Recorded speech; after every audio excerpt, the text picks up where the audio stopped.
चित्र तथा किताबें। तो क्या कहता है धातु विज्ञान? धातु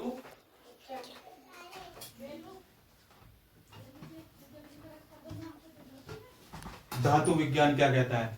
प्राचीन भारतीय धातु वैज्ञानिकों ने विश्व धातु विज्ञान के क्षेत्र में प्रमुख योगदान दिया। क्या दिया?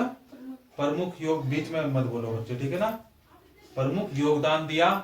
और पुरातत्वविद क्या करते थे? खुदाई। क्या करते थे? खुदाई करते थे पुरातत्वविद। और खुदाई में यह दर्शाया है कि हड़प्पा वासी कुशल शिल्पी थे। क्या थे? कुशल शिल्पी थे। और उन्हें तांबे के धातु कर्म, धातु शोधन की जानकारी थी। क्या थी? धातु को निकालने की क्या थी? जानकारी थी। उन्होंने तांबे और टीन को मिलाकर कांसे का निर्माण किया। किसका? तांबा और टीन। तांबा मिलाया और इसके अंदर क्या मिला दिया? टीन। और मिल गया क्या प्रोडक्ट? क्या मिला? कांसा। कांसे के बर्तन देखे ना आपने? कांसे के बर्तन। तो तांबा और टीन मिलाकर कांसा भी बनाया था। जहां हड़प्पावासी कांस्य युग से जुड़े थे, वहीं उनके उत्तराधिकारी लोह युग से संबंध थे। कैसे? लोहे के युग से संबंधित थे। भारत अत्यंत विकसित किस्म के लोहे का निर्माण करता था। विकसित किस्म का लोहा। कैसा? खोटा लोहा। कैसा लोहा? खोटा लोहा। पिटवा लोहा और ढलवा लोहा। लोह स्तंभ देखो क्या होता है? लोह स्तंभ। क्या? लोह स्तंभ। लोह स्तंभ। स्तंभ होता है खंबा, लोहे का खंबा। मेहरौली। मेहरौली जाना आप, दिल्ली है, दिल्ली में पड़ेगा मेहरौली, दिल्ली। दिल्ली में क्या? कुतुब मीनार परिसर में, कुतुब मीनार परिसर, कुतुब मीनार परिसर, कुतुब मीनार की जो जगह है, जो कुतुब मीनार खड़ी है, उसका जो परिसर हुआ, ग्राउंड हुआ, ठीक है, उस परिसर में खड़ा हुआ है ये स्तंभ। एक खंबा खड़ा हुआ है लोहे का, ठीक है ना? शिल्पकारों की कुशलता का एक अद्भुत उदाहरण है। इसकी ऊंचाई 7.2 मीटर है। स्तंभ की ऊंचाई कितनी है? स्तंभ की जो ऊंचाई है 7.2 मीटर, 7.2 मीटर लंबा है ये। और इसका वजन 3 टन है। कितना है? 3 टन। और इसका निर्माण लगभग 1500 साल पहले हुआ। इसका निर्माण लगभग आज भी है, 1500 साल पहले इसका क्या हुआ? निर्माण हुआ। और इसके बनने के समय की जानकारी हमें इसमें खुदे हुए अभिलेख से मिलती है। इसके बनने की जानकारी है वो इसी में जो है लिखा हुआ है। इसी में क्या खुदा की बात यह है कि इतने वर्षों तक भी आज भी इसमें जंग नहीं लगा। लोहे में जंग लग जाता है ना, इसमें आज तक जंग नहीं लगा। और ये आज भी खड़ा हुआ है वहीं। 7.2 मीटर लंबा है और वजन कितना है? 3 टन से भी ज्यादा है। और चंद्र नाम के एक शासक का जिक्र इसमें मिलता है। ईंटों और पत्थरों की इमारतें। ईंटों और पत्थरों की इमारतें हमारे शिल्पकारों की कुशलता के नमूने स्तूपों जैसी कुछ इमारतों में देखने को मिलते हैं। और स्तूप का शाब्दिक अर्थ होता है टीला। क्या होता है स्तूप का शाब्दिक अर्थ? टीला। और स्तूप विभिन्न प्रकार के थे, कभी गोल, कभी लंबे, और कभी बड़े और कभी छोटे। उन सब में एक समानता है, प्रायः सभी स्तूपों के भीतर एक छोटा सा डिब्बा रखा रहता है। छोटा सा क्या रखा रहता है? डिब्बा रखा रहता है। इन डिब्बों में बुद्ध या उनके अनुयायियों के शरीर के अवशेष जैसे दांत, हड्डी या राख, उनके द्वारा प्रयुक्त कोई भी चीज या कोई कीमती पत्थर अथवा सिक्के रखे होते हैं उस डिब्बे के अंदर। कभी कभी राख रखी होती है, कभी कभी उनकी मूर्ति, कभी कभी दांत, हड्डी और प्रयुक्त कोई भी चीज, कीमती पत्थर उस डिब्बे में रखा रहता है। इसे धातु मंजूषा कहते हैं। क्या कहते हैं?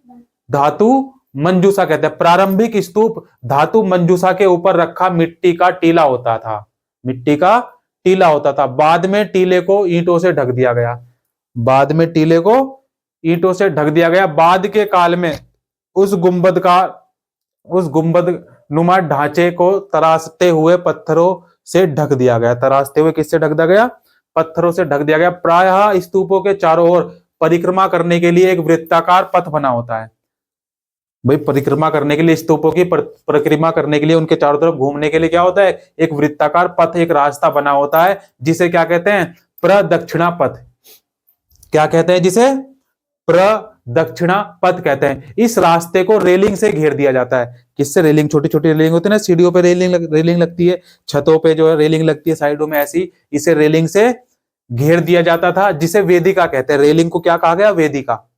जो रेलिंग थी साइडों में, जैसे हमारे सीढ़ियों पे रेलिंग है, सीढ़ियों पे होती है ना रेलिंग, और छत के चारों तरफ होती है रेलिंग, उसे कहा गया क्या, वेदिका। और वेदिका के प्रवेश द्वार बने होते थे। क्या बने होते थे, वेदिका के प्रवेश द्वार। रेलिंग तथा तोरण प्रायः मूर्ति कला की सुंदर कलाकृतियों से सजे होते थे। कलाकृतियां होती थी उन पे, कला की क्या आकृतियां बनाई जाती थी। अमरावती, देखो क्या है, अमरावती, अमरा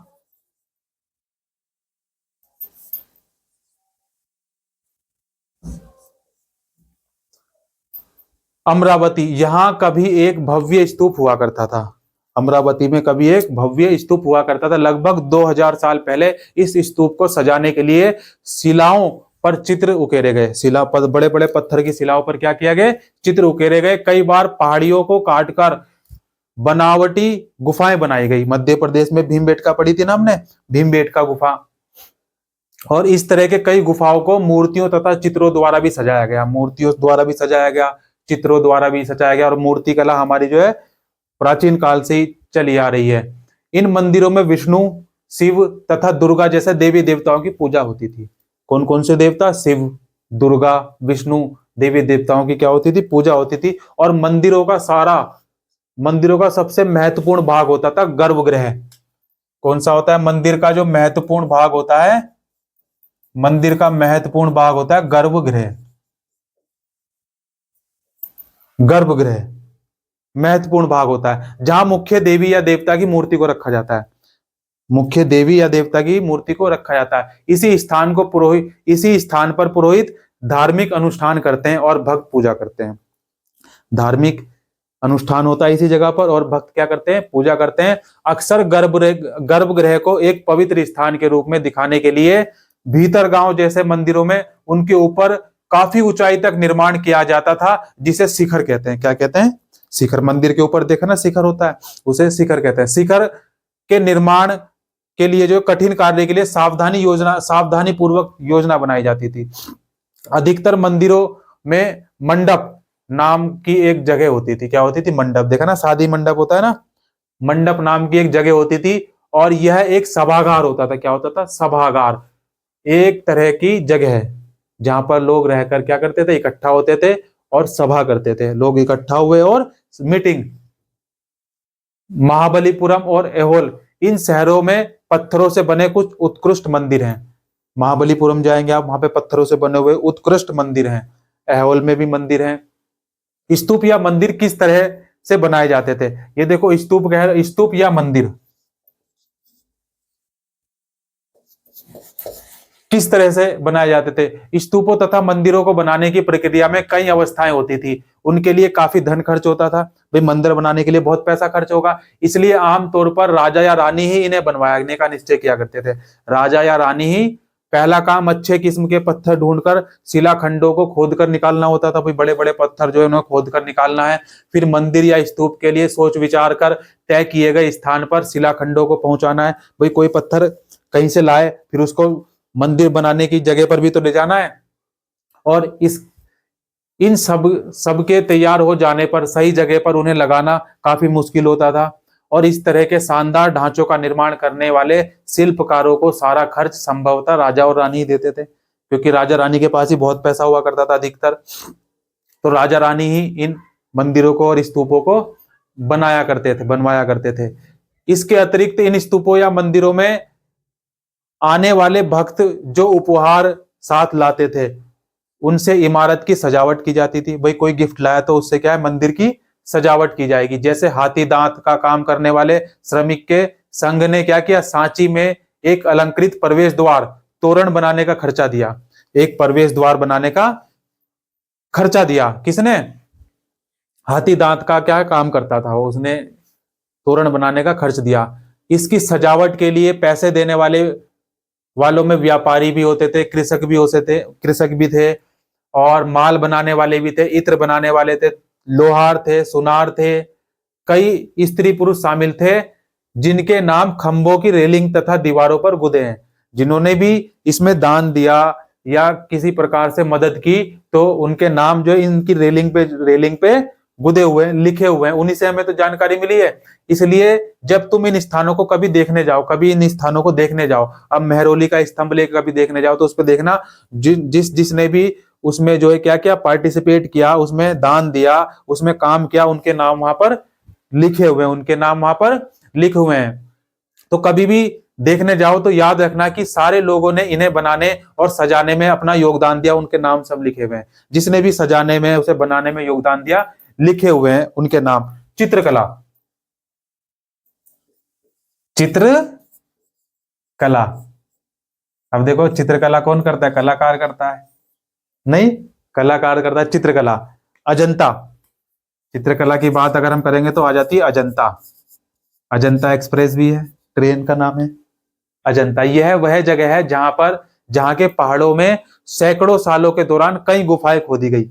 ये अजंता ऐसी जगह है जहां पर सैकड़ों सालों में कई गुफाएं खोदी गई। इनमें ज्यादातर बौद्ध भिक्षुओं के लिए बनाए गए विहार थे। बौद्ध थे ना, बुद्ध, उनके लिए बनाए गए क्या थे? विहार थे। इनमें से कुछ को चित्रों द्वारा सजाया गया, कुछ में डायग्राम बनाए गए, चित्र बनाए गए, और यहाँ इनके कुछ उदाहरण दिए गए हैं। गुफाओं के अंदर अंधेरा होने की वजह से ये अधिकांश चित्र मसालों की रोशनी में बनाया था। मसाल देखिए, मसाल किसे बोलते हैं? एक लकड़ी ली, उसमें कपड़ा लपेटा, मिट्टी तेल डाला और जला दिया, उसको बोलेंगे मसाल। वो कुछ देर तक जलती रहेगी। तो उन्हीं की रोशनी, क्योंकि लाइट की व्यवस्था तो थी नहीं उस समय, तो उन्हीं की रोशनी में, जैसे मोमबत्ती होती है, अभी लाइट भाग जाए, अगर 1 महीने तक लाइट भाग जाए तो पब्लिक पागल हो जाएगी, नहीं हो जाएगी? तो मोमबत्ती जला के काम चलाना पड़ेगा। या इन्वर्टर तो नहीं चलेगा 15 दिन तक, इन्वर्टर 24 घंटे चल जाएगा, 48 घंटे चल जाएगा, फिर वो भी पौ बोल जाएगा, उसकी भी हो जाएगी टाए टाए फिस, रायता फैला देगा, फिर मोमबत्ती और ये सब करना पड़ेगा। तो गुफाओं के अंदर अंधेरा होने की वजह से मसाल की रोशनी में ये सब बनाए गए थे। इन चित्रों के रंग 1500 साल बाद भी चमकदार हैं। 1500, अभी आप कोई पेंटिंग करो तो कुछ दिन बाद क्या होगा? रंग फेड हो जाएगा, है ना? लेकिन इनके रंग 1500 साल बाद भी क्या है? चमकदार हैं। ये रंग कैसे बनाए जाते थे? अब उस समय के पौधे तथा खनिजों से बनाए गए थे, पौधों से और खनिजों से बनाए गए थे। इन महान कृतियों को बनाने वाले कलाकार अज्ञात हैं। क्या है? अज्ञात हैं, उनका कोई पता नहीं है। ठीक है, उनका कोई पता नहीं है।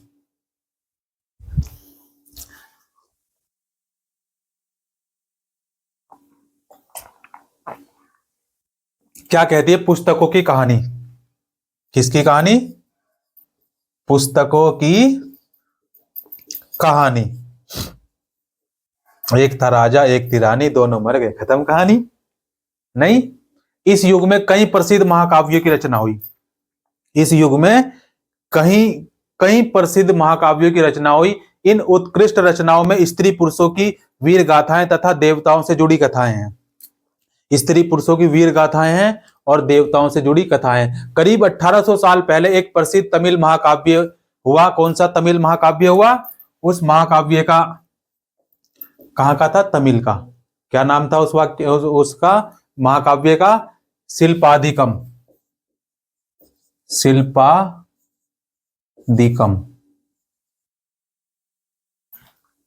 शिल्पाधिकारम, शिल्पाधिकारम, ये क्या है? तमिल महाकाव्य है। इसकी रचना किसने की? तो इलांगो। क्या नाम है उसका? इलांगो। जिसने इसकी रचना की है, ये कवि है। कौन है? कवि। इस महाकाव्य में क्या है? एक कहानी है। क्या है? कहानी तो कई है, लेकिन एक विशेष कहानी है कोवलवन की। किसकी कहानी है? कहानी किसकी है? कोवलन। कोवलन की एक कहानी है। ये क्या है? व्यापारी है और वह पुहार में रहता है। कहां रहता है? पुहार में रहता है, अपनी पत्नी कन्नगी, इसकी पत्नी कौन है? कन्नगी,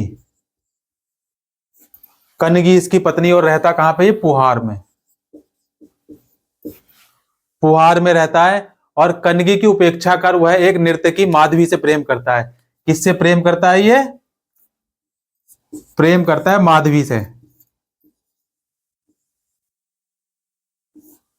माधवी से प्रेम करता है। बाद में वह और कन्नगी पुहार छोड़कर मुद्रे चले जाते हैं। देखो, कन्नगी से प्रेम करता है, लेकिन बाद में ये कोवलन और कन्नगी कहां चले जाते हैं? मुद्रे।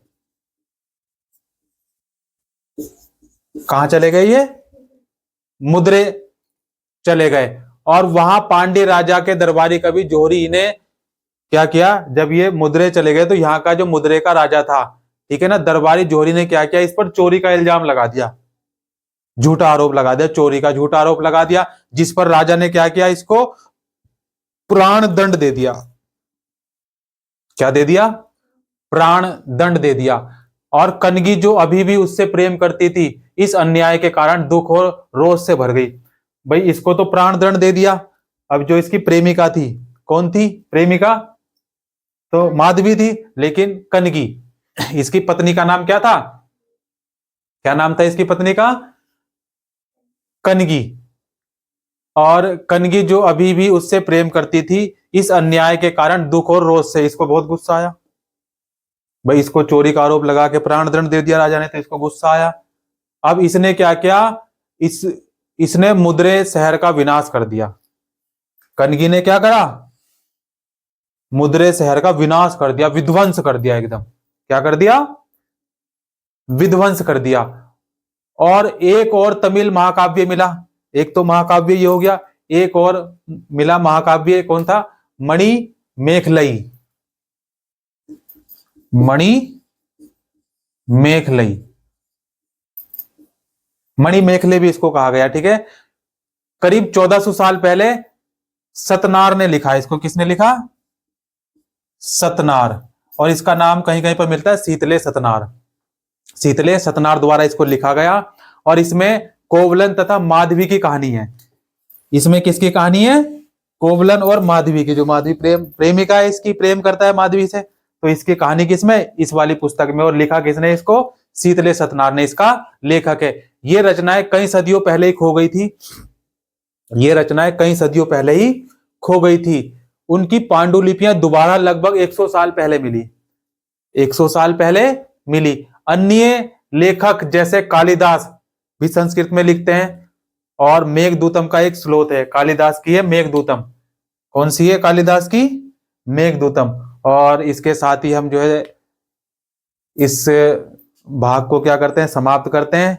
जय हिंद, जय भारत। मिलते हैं अगले भाग में।